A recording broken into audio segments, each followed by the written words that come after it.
convey that. And while we are quite concerned about the rising unemployment problem, within that, issues relating to, let's say, falling female labor force participation, issues in irrelevance of a host of state-provided training facilities over the decades.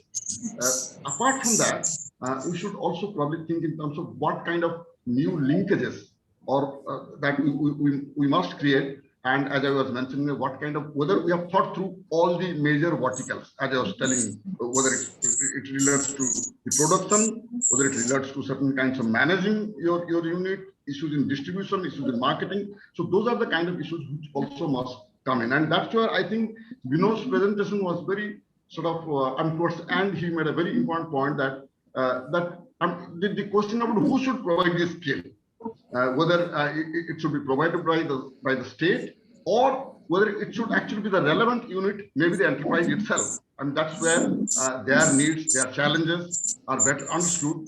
And even if you are talking about, let's say, a kind of a rural setting, if you are talking about the artisans, for instance, even there, maybe you have to really have a serious thinking of including, let's say, the master crafts person as the teacher or as the skill giver. So I think all this kind of a opening of ideas in terms of who should be providing you the knowledge, sort of who should be the skill givers, and what kind of relevance those skills will have for the individual learners. That is one thing which needs to be mentioned.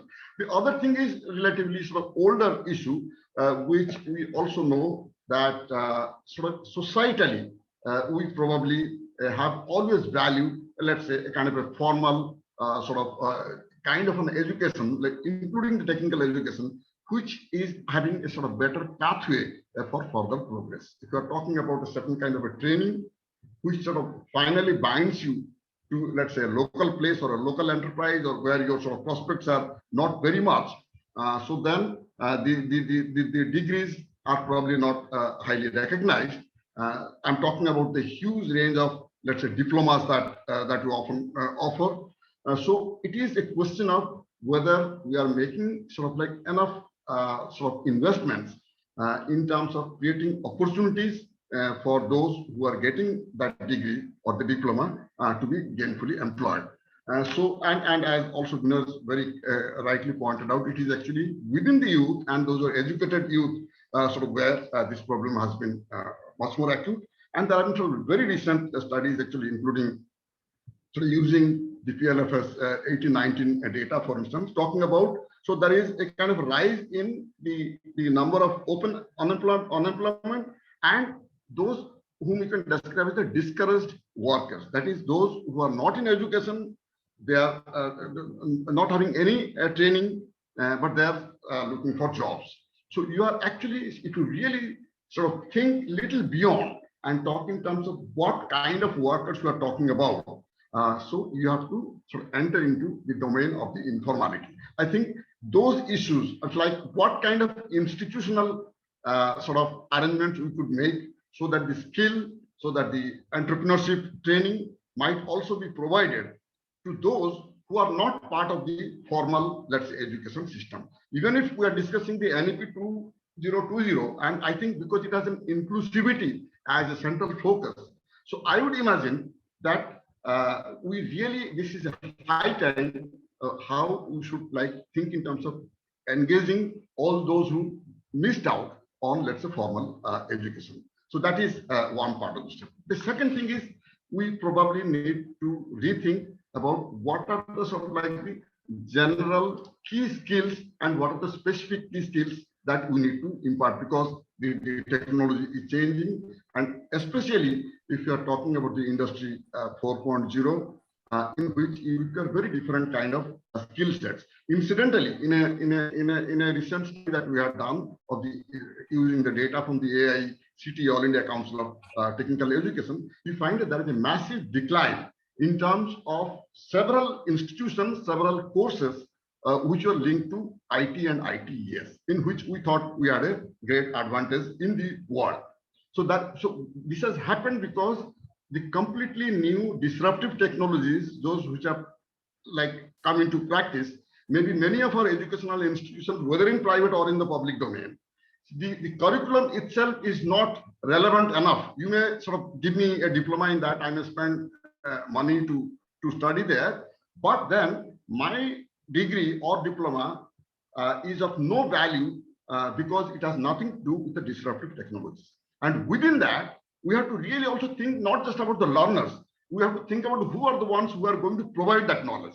So what kind of arrangement we have made to have teachers who are familiar with the new skills, whether we are talking in terms of like whether are you going to sort of get teachers from outside India, or you are sort of thinking in terms of like engaging your teachers, so the skilling the teachers. So that itself is like I was talking about, sort of engaging the master craft persons, that is those who are repositories of knowledge but may not have a formal degree. And I'm talking about another set of teachers who have the formal degree, who have been teaching maybe for last, I don't know, 20, 30 years, but their teaching is not useful if you're talking in terms of sort of generating an atmosphere or ecosystem, as you said, for creating whatever an innovative ethos or sort of like generating entrepreneurship. So that has to be thought. And the real issue also relates to sort of what kind of specific sectors, I mean, are we sort of able to identify certain kinds of specific sectors, and within that maybe there is a need to figure out whether there have been any other like institutional innovations that we could make. Like for instance, I'll give you a very quick and very small example of, let's talk about the Odisha Millet Mission, for instance. I'm just giving this as an example, which sort of like focuses on a particular kind of, let's say, sort of agricultural produce, which is sort of more sort of grown in, let's say, relatively disadvantaged or relatively poor areas, or rain-fed in nature, where unemployment is very high, distress migration is very high. You're talking about a system by which you are in fact sort of creating a kind of a productive atmosphere where the, let's say, the minor millets have been sort of like they are getting a prominence. There is the scientific, the agricultural university is directly involved in that, and you have gone in for a variety of diversification of a range of new products, food products, which are linked to the millets, and it has created a kind of a huge, sort of, if you call it a kind of a opportunity for people, those who are growing the crops, those who are sort of into, let's say, the non-farm activities or processing that, and also in terms of like accessing the newer markets. I gave that little example because there have been several such examples which may be sort of like standalone examples for that matter. So I think we need to really learn from those and maybe try to integrate. So it is not just enough that within the classroom we talk about innovation theories, we talk about entrepreneurship, and without having much experience in terms of how a firm sort of runs and what kind of challenges they face. And as Vinod very rightly said, in fact, it is, if you see the MSME sort of database, which is in a samples, the latest MSME census was done in 2006-7, as we are talking about entrepreneurship development in 2021. We have no data. If I ask you a simple question that how many micro and small and medium enterprises that there are there in India, we have no answer because official statistics is simply not there, or it's not reliable. So we do not have any information about what kind of units we have, what kind of markets they are sort of facing, what kind of technologies they are using, what kind of income is coming from. But we have actually been talking about generating entrepreneurship. For what? Why should I have an entrepreneurship development training program when I know that the opportunities for my business to grow has been thwarted because of a variety of constraints, including sort of not having, let's say, certain kinds of business infrastructure. So you have, so this has to be seen in a very sort of integrated manner, and only then I would think this dream of sort of having a kind of a new system of national education in which innovation and entrepreneurship would figure with the focus of creating employment. I think that has to be backed by a variety of other sort of stakeholders to come in. We must be open to learning from whether the civil society or from the private sector. So there have been several instances we have to learn from, and I think that's where probably there'll be a chance to sort of do well, and maybe and this is not something which is, there are several Asian countries, whether it is Thailand, whether it is Japan, whether it is Malaysia, they all have tried a variety of ways by which, while they have sort of promoted entrepreneurship education, sort of generated innovative ethos, they have also made huge investments in the sort of verticals of production, in the verticals of, let's say, creating certain infrastructure, sort of facilitating marketing. So all that would come in. So I would rather think we have to probably rethink and sort of link it to a much larger landscape where doing business will be facilitated. So I think with that, let me sort of end my general comments. I'm very sort of pleased, as I said in the beginning,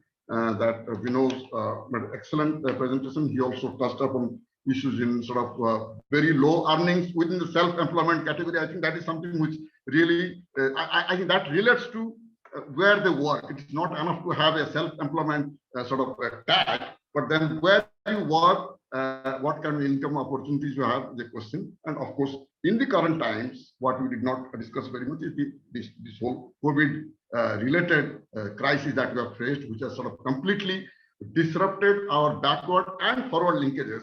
So we have to really think very differently. When you're talking of employment, entrepreneurship, you have to talk about very broadly how to regenerate the local space, not place. So it is the local space, how you have to regenerate, how, what kind of participation the local people would have, whether we have mapped the local skills, whether we have mapped the local resources. Those are the basic initial steps that you have to take before you talk in terms of a particular program of training, which you can always impart, but then that may not be of much use to us. So with that, I sort of stop my bit, but then I'm really looking forward to, we have quite some time, in fact, about 40-45 minutes. If Professor Mehta wants to say something, yes, please. Maybe after that, we'll open the floor. Yeah. No, actually, I had a question. And I also wanted to thank both the speakers for the excellent exposition.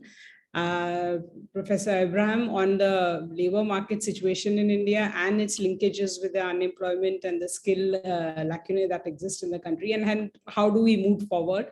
And to Professor Das for pointing out the issues which are there in the micro enterprises, and in fact the lack of adequate support and database where we can actually plan for the micro enterprises and support mechanism and ecosystem for the self-employment. I think it was a very good synergy between the two presentations, and I really congratulate both the speakers.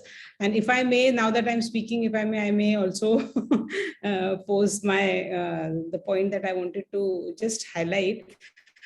It's not really a question, but of course I agree with Professor Das when he says that the what are actually the factors and the conditions which are underlying the self-employment and the micro enterprises, which are actually not really known. And in the rural areas, especially with the illiterates, and there is absolutely no skill other than having any knowledge of agricultural production, how then do we bring those kind of people into the mainstream and skill them and steer them towards some kind of entrepreneurship, which is a very important and relevant. One of the speakers is this: is there a about and linking this process of and this thinking of the new employment policy of fostering more self-employment and entrepreneurship, as well as the realities of the rural areas where we see these little towns coming up, the villages becoming towns for the simple reason that people are moving out of agriculture and coming into the non-agricultural sector. And so obviously they are grabbing whatever jobs, whether self-employed, petty, kind of activities or wage labor that is coming their way, and moving on to the next large village or maybe the nearest town. So in that context, when we are seeing that there is some kind of, from whatever little studies I have done, I am seeing that it is more of a distress-led urbanization which is happening. So in that situation, shouldn't the government's policy focus also be on this process of transition, urban transition, skilling, urbanization, and non-farm development? So what is there some kind of a coherent policy thought or framework, and what could be the tenets or the features of this kind of a policy regime where the transformation in the rural areas is supported by the skilling, reskilling, and entrepreneurship development, and an ecosystem to foster entrepreneurship? Because currently entrepreneurship or wage labor or non-farm activities is nothing but a distress and multi-plurality, what sociologists are calling. So this was just my observation, and if any one of you can throw some light on this. Thank you. Yeah, I think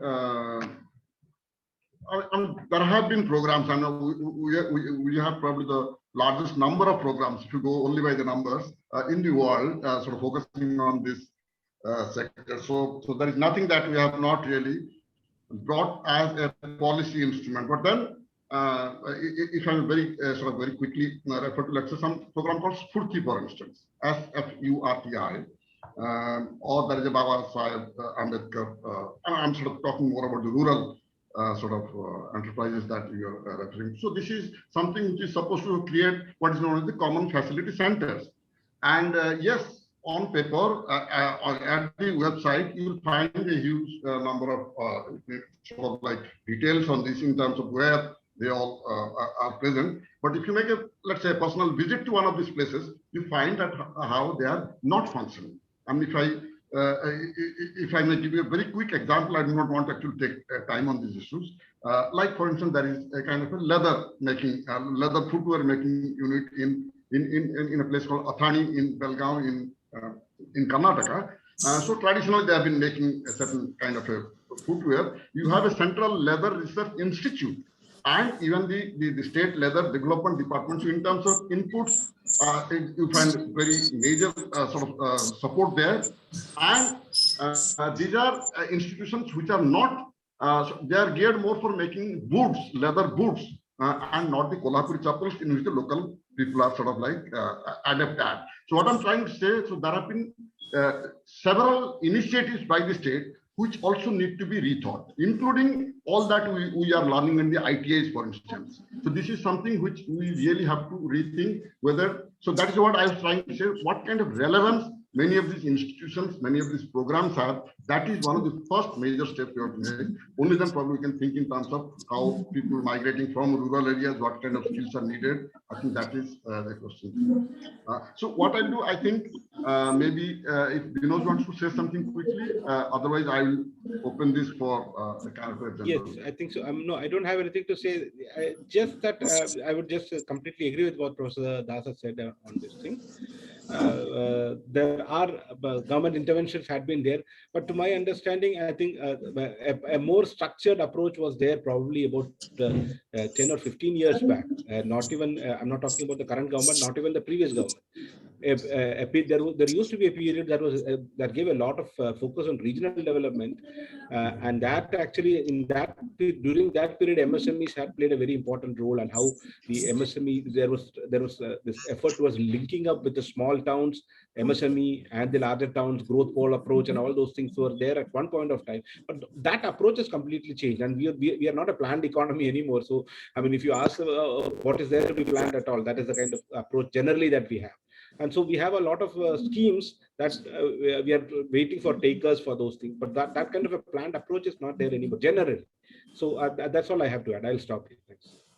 So now the floor is open. So I'm seeing Dr. Reddy. Please, if you want to ask something, very brief, and maybe because we will have more people to talk. Okay, very brief, sir. What is the impact of COVID-19 on women entrepreneurship in India? How we can across these problems? That is the only question I want answer from you, sir. Okay, so maybe we'll have some more questions so that we'll include yours, but then we'll also have other questions, maybe 4 or 5. Can I pose a question? Sorry.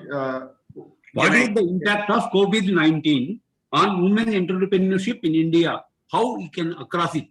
That question is taken. I'm just asking any other questions so that we'll answer 3-4 questions together. Yeah. Okay, thank you. Can we ask a question? Can I Please. ask a question? May I Right? ask Yes, a yes. Yeah, please, Yeah, so please introduce yourself because we will not be able to. I'm Professor Priyan from Sardar Patel University, Vidyanagar. I'm involved in our university's incubation and this kind of activities. What I have found here today's discussion also, that entrepreneurship, until and unless you classify into A, B, C type, A is highly impact making, and B is moderate, and C is just like any, a very, very moderate kind of a thing. Without that, if you keep on saying that, how can you increase and rural level, and it is just like an ITI syllabus. ITI, how can you skill people? What is the skill that you are talking about? Is it knowledge creation or application skill, or just an ordinary, very ordinary kind of a, plumber, fitter kind of a thing? So if you are talking about a category, then you will have to have the, basic fundamental research where you would be having a lot of, knowledge or information that are being generated, which can be positively extended for making, organizations. Like IITs are doing that. Even IIM, they are having this kind of a model where, you are making birth to so many impactful organizations. Otherwise, our experience is that, all the organizations across around our university that we found, all are being organized by their grandparents and then parents. And, the children are educated maybe America or some places in India. And then they add one product, 2 products. So if you call these are all entrepreneurs, they are also entrepreneurs.